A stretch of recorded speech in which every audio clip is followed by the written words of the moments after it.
So I'm going to talk a bit about anatomy now. Now you might be familiar with the names of the organs and where they sit in the body, but you might be less familiar with how the different organs interact, for example how the liver juts into the lungs. I'm also going to talk about the names of the different types of doctors that look after all of the different organs. So we'll start at the top with the brain. Now the type of doctor that looks after diseases of the brain are either neurologists or neurosurgeons. Now neurologists might treat more long-term conditions like Parkinson's disease, whereas neurosurgeons might treat things like brain tumours. There's another type of doctor that looks after the brain, but more on the psychiatric side of things, called a psychiatrist. Moving down the face, there's a special type of surgeon who operates on conditions of the eye called an ophthalmologist. And then we have ENT surgeons. And ENT stands for ears, nose and throat. And they operate on a wide variety of conditions, from children all the way up to adults who might be suffering deafness. Then we're into the chest region. And there's two main organs in the chest. That's the heart in the middle and the lungs on either side. It's interesting that the lung on the left, because the heart sits underneath it, is actually slightly smaller than the lung on the right, but we can take that out. And here you can see the different shapes of the lungs, because the liver juts into the right side of the lung. The type of doctor that looks after the lungs is called a respiratory medic, or sometimes a pulmonologist, because pulmonary is the medical word for lung. Cardiologists look after the heart, and there really is a big problem with heart disease in the UK at the moment.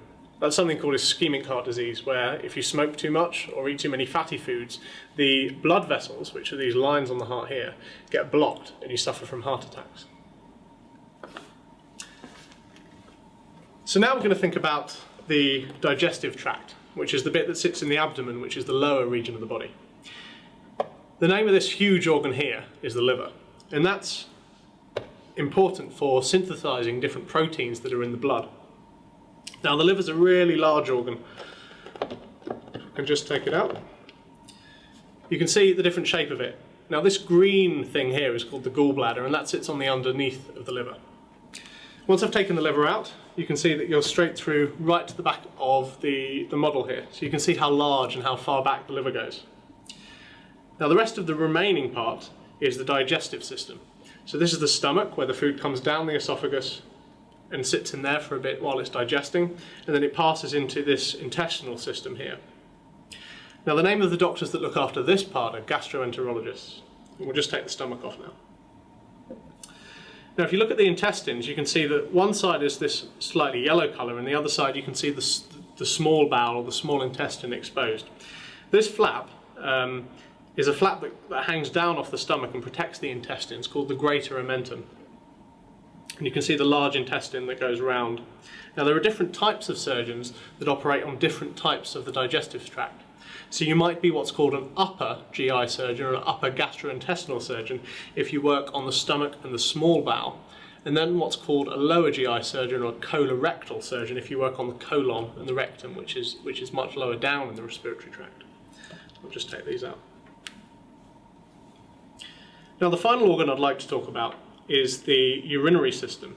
So here at the back you can see the right kidney, and on the other side, just peeking through, is the left kidney.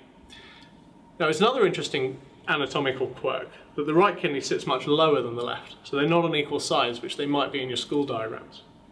Now the kidney's job is to process all the blood, and what's called a renal physician, or a nephrologist sometimes, looks after medical conditions of the kidney. Once the kidney's finished processing the blood, the urine passes down this white tube here, which is called the ureter, to the bladder. And it's the job of a urologist, which is a specialised type of surgeon, to look after surgical conditions of the kidney and the bladder.